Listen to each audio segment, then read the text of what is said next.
감사합니다. 오늘은 잠언 15장 13절에서 33절을 방금 여러분들이 읽으셨어요. 안병욱 교수가 살아생전에 이런 얘기를 했어요. 이 가정의 행복이라는 것은 첫 번째, 항상 글 읽는 소리가 들려와야 된다. 글 읽는 소리가 들려와야 된다. 두 번째는 일을 하는 소리가 들려와야 된다. 일을 하는 소리가 들려와야 된다. 그리고 세 번째는 그 웃음소리가 들려와야 된다. 그랬어요. 오늘 본문 잠언 15장 13절에서 33절 내용 속에 이 마음의 즐거움이라는 단어가 13절에도 나오고 15절에 나와요. 마음의 즐거움은 얼굴을 빛나게 하여도 라는 이 말씀이 70인역에는 마음이 즐거우면 얼굴이 꽃이 활짝 핀다라고 기록되어 있어요. 사람의 얼굴은 무엇을 얘기해 주고 있느냐? 마음의 상태를 알려주는 눈금이라고 말씀해 주고 있어요. 그래서 외모는 그 사람의 거울이다. 예, 여러분들 평온하고 고요하며 미소 짓는 매력적인 얼굴은 그 영혼의 상태를 반영하는 것입니다. 사도 바울은 옥중 생활에서도 뭐라고 얘기했느냐? 항상 기뻐하는 생활을 하라고 권면한 것을 볼 수가 있어요. 무슨 옥중 생활하는데 무슨 기뻐해? 에? 뭐가 좋다고? 그런데도 그 안에서도 기뻐하라. 사실 에덴과 천국의 삶의 모습은 어떤 것인가? 바로 웃음입니다. 그런데 그 웃음을 확 뺏어간 것이 뭐냐? 죄라는 놈의 결과가 웃음을 앗아가 버렸어요. 지옥은 바로 웃음이 없는 그곳이 바로 지옥인 것입니다. 가정과 교회가 이 천국의 그림자이지만은 웃음이 없으면은 지옥의 분점이요, 그리고 지옥의 대리점이라는 사실을 우리는 기억해야 돼요. 예수님은 기쁨을 주시려고 오신 분이에요. 마귀는 눈물을 주려고 활동하는 악령이라고 생각할 수 있어요. 웃는 모습은 천사의 모습이고 세상에 때묻지 않은 웃는 모습은 바로 천사의 모습이라는 사실을 우리는 기억해야 됩니다. 순진한 어린이들의 그 모습, 오늘 어린이 주일을 맞이해서 우리 어린이들이 막 활짝 웃는 그 모습을 여러분 한번 상상해 보시고, 어떤 어린이는 항상 불안해가지고 막 이렇게 있는 어린이도 있고요. 어떤 어린이는 바깥에 나가지도 않아요. 어떤 어린이는 막 사람이 막 싫은 거예요. 오히려 어떻게 강아지나 고양이를 보면 막 활짝 웃는데 사람을 보면은 막 우는 어린이도 있어요. 여러분, 예수 그리스도를 만미하지 않고는 진정한 웃음이 없습니다. 순간적이고 자극적이고 근심에 찌꺼기 위에 피는 순간적인 웃음은 어둠의 그림자가 기다리고 있다. 여러분, 오늘 우리는 이 마음의 즐거움, 이 마음의 즐거움은 오늘 보니까 얼굴을 빛나게 하여도 마음의 근심은 심령을 상하게 한다 그랬어요. 억지로라도 우리는 웃어야 됩니다. 자, 그러다 보면은 이 마음 속에 어떻게 해요? 기쁨이 자리 잡게 된다. 15절에도 보면은 고난받는 자는 그날이 다 험악하나 마음이 즐거운 자는 항상 잔치하느니라. 여러분, 잔치집에 가게 되면 막 웃게 되잖아. 그래서 오늘 우리는 외모는 그 사람의 거울이고, 두 번째는 그러므로 마음의 상태죠. 중요한 것은 실체가 중요하다. 마음에 우러나오는 웃음이야말로 마음의 근심은 심령을 상하게 한다. 우리의 웃음은 마음의 깊숙한 곳에서 이것이 나와야 돼요. 밝은 마음은 귀중한 재물이라고 그러잖아요. 얼굴은 마음을 반영하는 것입니다. 마음과 즐거움은 얼굴에 환하게 이 빛으로 나타난다. 여러분의 얼굴은 요즘 어떻습니까? 저는 전에 30대 40대보다 오히려 저는 50대 이후에 더 잘 웃는 것 같아요. 또 30, 40대보다도 더 안 웃었던 데가 10대였던 것 같아요. 예. 또 20대도 웃는 것보다도 그냥 근심 걱정이 많았던 것 같아요. 저의 모습입니다.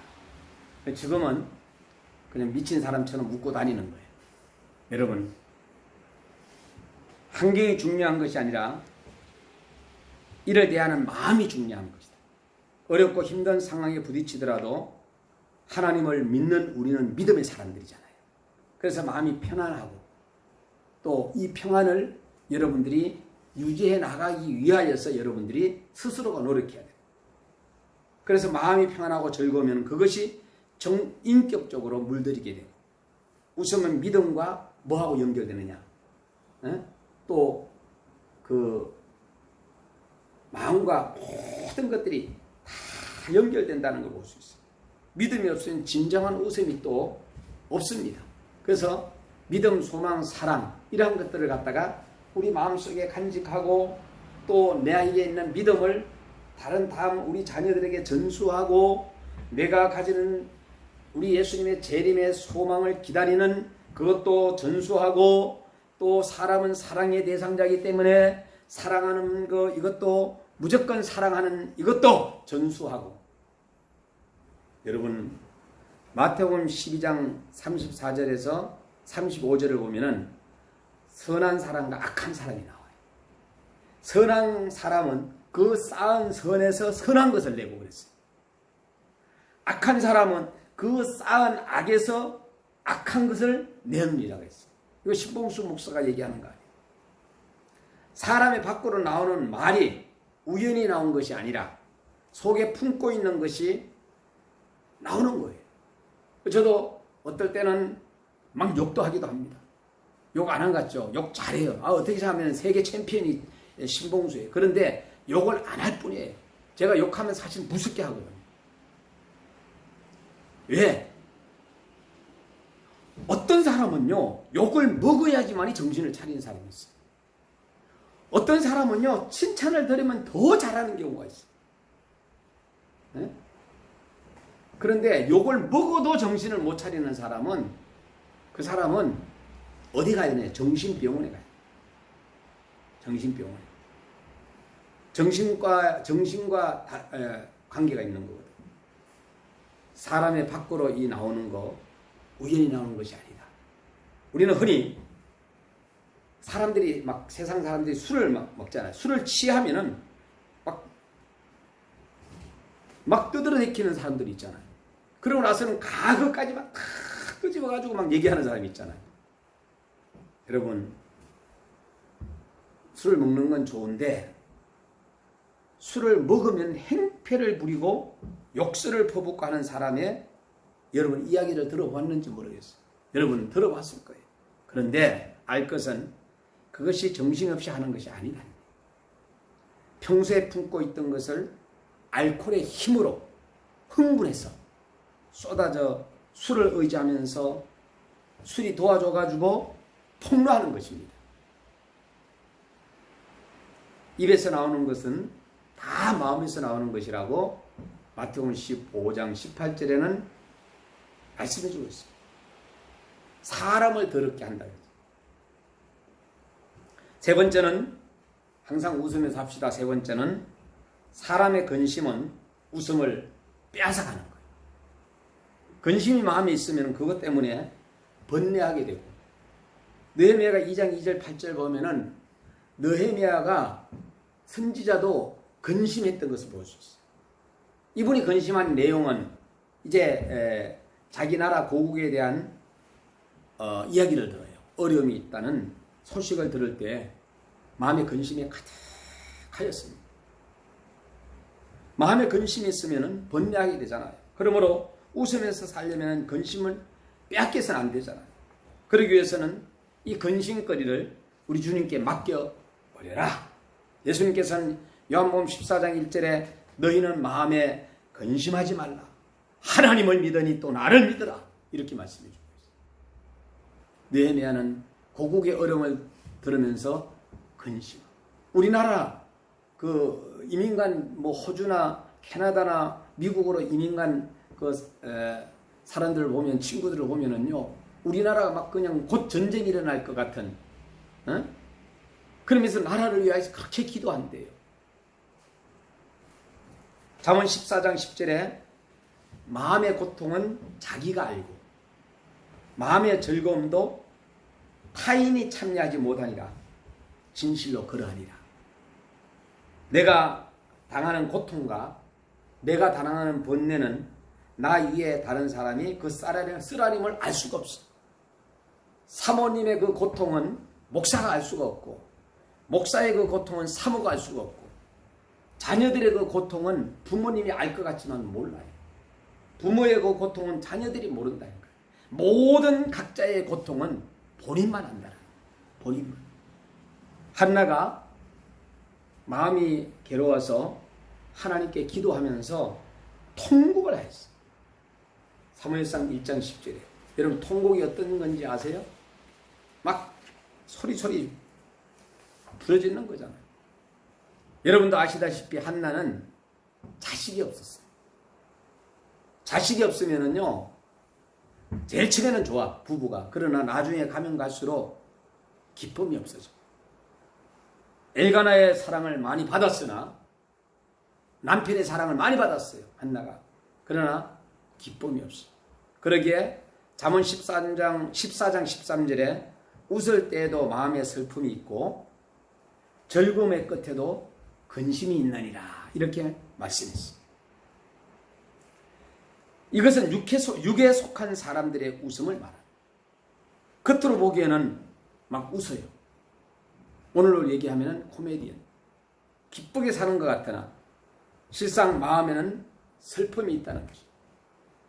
쉽게 말해 겉으로는 웃으나 속으로는 눈물을 흘린다는 거예요.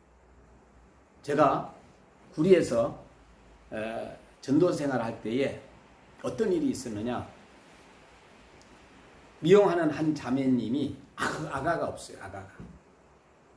어릴 때부터 남자친구하고 사귀어가지고 했는데 아가가 없다 보니까 남자는 아가를 얻고 싶은 거예요. 그래서 남자는 결국은 아내 몰래 바람을 피웁니다. 그리고 나서는 그 바람 피운 여인에게 아가가 있으니까 이제 본부인에게 이혼을 요구해요. 여러분 가정에는 반드시 아이가 있음으로 인해 가지고 이제 아름다운 행복을 만들어 나가는 것이 바로 귀하다. 그래서 성경은 태의 열매는 상급이에요. 아무나 하나님이 주시지 않아요. 여러분들이 뭐 아이를 갖고 싶다고 해가 아이를 주느냐 아니에요. 사실은 누가 줘요? 하나님이 주셔야 돼요. 주실 때 잘 받아야 되는데 그게 복인 줄을 모르는 사람이 많다는 거예요. 지금 현재 우리나라 아이들이 신혼부부가 아이를 안 낳고 이러는데요. 나중에 나이 들고 그러면은요, 나중에 후회합니다. 그렇기 때문에 우리 신혼부부 여러분들은 반드시 아이를 낳아요. 아이를 낳아서 아이를 그 키우는 기쁨의 그 재미가 얼마나 있는지 몰라요. 여러분들도 가정도 살리고 우리 대한민국도 살리고 교회도 살리는 것은 바로 뭐예요? 하나님이 태의 열매를 열어주셔가지고 상급으로 주신다는 거예요. 네 번째는 육신적인 웃음은 모두가 헛된 것이다. 전도서 2장 1절에 2절에 말씀해 주고 있습니다. 웃음을 논하여 이르기를 희락을 논하여 저가 무엇을 하는가. 그래서 참된 웃음은 영적인 희열에서 나와야 합니다. 예수의 극치에서 나오는 기쁨의 흔적이 그 예수를 하는 사람들의 그 기쁨은 흔적. 그림을 그려가지고 마지막에 작품을 만들어낸 거. 흔적이죠. 그러나 신앙의 확신에서 나오는 기쁨은 바로 뭐냐? 영적인 기쁨이다. 막 여러분들이 교회 오는 것도 기뻐해야 되고 성도님들을 만나는 것도 기뻐해야 되고 또 어딘가 모르게 누군가 사람과의 영혼들을 만나서 복음 전하는 것도 기뻐해야 되고 이런 것이 바로 뭐냐면 영적인 기쁨이에요. 신앙의 확신에서 나오는 거예요. 희극 배우로 유명한 채플린의 고백은 아주 유명합니다. 그는 한평생 세계적인 희극 배우로 많은 사람을 웃겼지만은 죽을 때 한 말이 있어요. 나는 평생 동안 많은 사람을 웃기는 배우로 노릇을 하였지만 실상 나 자신은 하루도 정말 기뻐서 마음속으로부터 웃어본 적이 없다고 이렇게 말씀했어요. 여러분, 가정의 질서를 무시하고 외박하고 돌아오는 자들의 웃음의 그 얼굴을 보면은 과연 그들에게 기쁨이 있느냐? 아니에요. 밤새도록 디스코 나이트클럽에서 술을 마시고 히덕거리다가 나오는 사람들의 발걸음에서 무슨 힘이 있고 기쁨의 기복이 있느냐니, 비틀거리는 그 모습 속에서 훔쳐 먹을 때 그 떡이 맛이 있으나 그 뒤에는 따라오는 것이 근심이 따라온다라는 것. 바로 죄의 종이 된다라는 것. 여러분, 권력이나 정권을 잡아가지고 누리는 것도 영원히 가지 않습니다. 호화주택에서 그리고 또한 사는 자들이 지금 평안히 잠을 잘 줄 압니까? 그러지 않아요. 예? 저도 비행기 타보고 막 다 해봤지만은 별로 재미없어요. 뭐에 재미있느냐? 영적으로 하나님과의 깊은 만남 속에서 살아갈 때 제일 재미있는 거예요. 그리고 또 다른 사람을 도와줄 때 그때가 최고의 재미가 있는 거예요. 잠언 17장 22절에 마음의 즐거움은 양약이라도 심령의 근심은 뼈를 마르게 한다라고 잠언 18장 14절에 말씀해주고 있어요. 잠언 25장 20절 25절에 말씀해주고 있어요. 사람은 누구나 웃으며 살기를 원합니다. 그러나 웃으며 살 수 있는 길을 택하지 않는 데 문제가 있는 거예요. 이것이 분별력으로 마비되어 오는 것입니다. 명철하지 못했습니다. 오늘 14절 말씀에 명철한 자의 마음은 시식을 요구하고 미련한 자의 입은 미련한 것을 즐긴다 그랬어요. 여러분, 청소년들이 지금 요새 청소년들이 많이 주변에서 우리가 볼 수가 있는데 이들은 어떨 때는 청소년들이 잘못 생각하는 청소년들이 한탕해서 실컷 돈 쓰고 육체적 욕망을 다 돌파해 보려고 하다가 수십 년을 무기수로 고통과 그늘 속에 사는 자가 얼마나 많은지 몰라요. 제가 고등학교 아이들을 조사를 했어요. 조사를 한 거 뭘 조사했느냐? 너희들이 가지고 싶은 게 뭐고 가고 싶은 데가 뭐고 하고 싶은 게 뭐냐 물어봤어요. 그런데 가고 싶은 것 1위가 미국이에요. 미국. 하고 싶은 것이 뭐냐? 잠자고 싶다는 거예요. 가지고 싶은 게 뭐냐? 1위가 뭔지 아십니까? 돈이에요. 어르신들, 할머니의 부모님들에게도 조사해봤더니 가지고 싶은 게 뭐냐? 그랬더니 1위가 돈이에요. 돈. 여러분, 돈 너무 돈 좋아하지 마세요. 돈 하다가 돌아버리는 수가 있어요. 네? 왜? 이 돈이라는 게 좋지만은 이 돈이 정말로 좋아요. 그렇지만은 이 돈을 너무나도 돈 속에 푹 빠지면서 따라가는 사람들, 돈을 따라가가지고 번다고 해가 벌려주는 거 아니거든. 여러분, 가장 우리는 하나님을 경외하면서 나아갈 때 돈이 따라와야 돼요. 순서가 여러분 돈이 1순위고 이러면 이 사람들 절대로 성공 못합니다. 나를 창조하신 하나님을 경외하다 보면은 그 돈은 자동으로 따라오는 거예요. 여러분, 돈 번다고 해가지고 여러분 돈 번 같은 빌딩 다 사고 뭐 벌써 다 했죠. 여러분 지금까지 뭐 했습니까? 다 했지. 근데 잘 안 돼. 잘 돼? 잘 안 돼? 안 되잖아. 그래서 하나님을 경외하고 영혼에 준비하는 것이 주님만을 만나면 이 전실일득이라는 단어를 우리 소록도의 고인이 되신 박창훈 목사님께서 했는데 모든 것을 다 잃는다 하더라도 하나를 꽉 잡으면 된다네. 그거 잡는 게 누구예요? 예수님을 잡는 거예요. 예수 그리스도. 백문일답에 보게 되면 100번을 물어도 답은 하나다. 예수 그리스도. 청소년들이 바로 이렇게 예수 그리스도를 잡아야 돼요. 우선은 하나님을 알아야 하고 하나님을 믿어야 하고 하나님을 의지할 때 여러분 믿습니까? 할 때 여러분 이제 그때 아멘이 돼야 돼요. 다섯 번째는 진정한 웃음은 하나님께 가까이 있을 때 가능하다. 여러분들이 이제 기도하는 거예요. 기도. 그룹을 지어서 기도하는 거예요. 기도할 때 하나님께서 그 자리에 오시는 거예요. 그게 답이에요. 기도하지 않는 곳에는 절대로 안 와요. 우리 예수님께서 오시는 거예요. 그 자리에. 성령 하나님께서 오시는 거예요. 하나님 곁에는 사랑이 있습니다. 사랑이 있는 곳에는 아무리 누추하고 식탁이 보잘것 없어도 거기에는 평화와 기쁨이 있는 거예요. 없어도 거기에는 여러분 정말로 우리가 없는 거 많잖아요. 그죠? 없는 거 많은데도 여러분들이 정말로 진정한 마음으로 기도할 때 우리 주님은 오신다는 거예요. 주님을 모신 곳은 초막이나 궁궐이나 천국이다. 하나님이 나를 사랑하신다는 이 사실을 깨달을 때 진정한 기쁨이 오는 거예요. 하나님은 기도를 들으시기 때문에 신봉수 목사의 기도를 많이 들으시고 우리 89세 이사장님의 기도를 들으시고 부이사장님들의 기도를 들으시고 사모님의 기도를 들으시고 그리고 또한 성도님들의 기도를 들으시고 장로님과 권사님들의 기도를 들으시고 전도사님 교역자들의 기도를 들으신다. 선교사님들의 기도를 들으시고 하나님은 기도를 들으시고 응답해 주신다. 피조물은 창조주가 주셔야 살 수 있는 거예요. 피조물이 누구예요? 저와 여러분들이. 근데 사람들이 착각을 해. 내가 창조주로 착각을 해.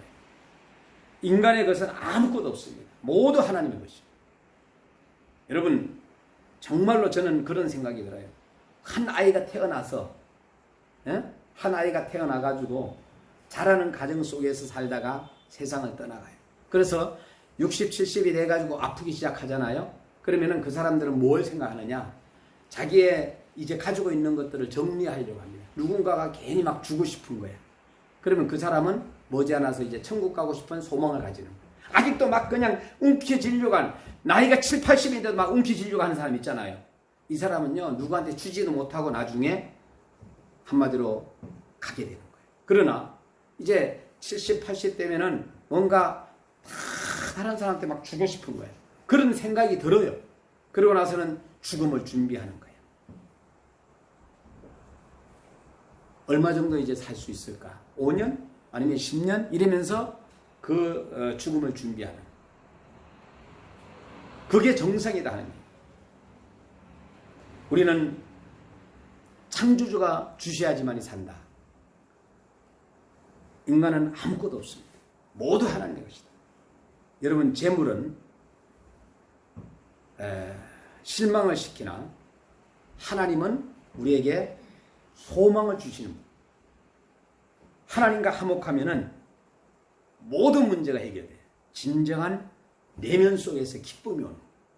하나님의 곁에란 말은 하나님과 화목했다는 의미도 됩니다. 여러분 평화가 있어야 합니다. 이 평화가 있어야 기쁨이 있습니다. 사람과 하나님의 사이의 평화. 사람과 사람 사이에 화목할 때 기쁨이 옵니다. 화목은 뭐가 선행돼야 되느냐? 회개가 선행돼야 됩니다. 결론으로 말씀을 드리겠습니다. 진정한 기쁨과 밝은 웃음은 회개한 자의 특허품이다. 저는 그렇게 말씀드려요. 근심이 있습니까? 기쁨이 없습니까? 여러분 자신을 살펴보시기 바랍니다. 아직 감추인 죄가 없습니까? 해결되지 못한 죄가 없습니까? 하나님 곁에는 죄의 용서가 선행돼야 됩니다. 저는 잘못했을 때 천부의 의지 없어서 손들고 옵니다. 338장을 찬송을 많이 합니다. 어저께도 그 노래를 부르면서 많이 울었어요. 목사 장로 기도해서 제가 눈물이 막 콧물 나오고 눈물 나오고 나도 모르게 죄의 용서를 믿습니다. 그 아들 예수 그리스도를 믿습니다. 믿음이 기쁨을 주고 웃음은 육신의 건강을 가져옵니다. 우리말에 한 번 웃는데 10년 젊어진다. 이런 어른들의 그 이야기가 있지 않습니까? 말을 하잖아요. 야, 웃으면은 젊어져. 막 이러면서. 노세 젊어서 노세 하면서 막 웃으면 복이 와요. 그러면서 여러분 건강을 위해서 그렇게 웃곤 하는 걸 볼 수 있어요. 여러분 보약을 먹는다고 낭비하지 말고 보약을 먹지 말라는 말이 절대로 아닙니다. 웃는 연습을 우리가 해야 된다. 그 웃는 연습을 하기 위해서는 하나님의 말씀으로 돌아가야 돼요. 영적인 기쁨을 우리가 찾아 누려야 된다는 거. 그러면은 소화나 혈액순환도 잘 되고 일하는데 능률도 오르고 마음의 즐거움을 누리면은 유혹도 이기고 마음의 기쁨이 없을 때 세상에 유혹이 들어온다는 거. 여러분 술과 춤과 여자와 뭐 이 기쁨을 누리려고 한다면은 목이 말라 마신 물이 마라의 독수가 된다는 거. 소금물을 마셔서 갈증이 더해지는 것과 똑같습니다. 야곱의 우물은 마셔도 목마릅니다. 생수를 마셔야 예수 그리스도의 보혈의 신 생수 여기에 진정한 웃음이 있는 예수 그리스도를 만나는 것. 얼마나 기뻤으면 이 삭개오가 부자 삭개오가 자신의 재산 중에 남은 것을 토색한 것이나 있으면 4배나 내어놓겠다고 했겠습니까? 삭개오 내면 속에는 막 기쁨이 충만했던 거예요. 얼마나 기뻤으면 수가성의 여인이 물동이를 버려둔 채 전도하러 나가겠습니까? 얼마나 감사했으면 옥합을 깨뜨려 향유로 예수님의 발을 씻었겠습니까? 얼마나 기뻤으면 한평생 번 돈을 주님의 사업을 위해 바치는 여인이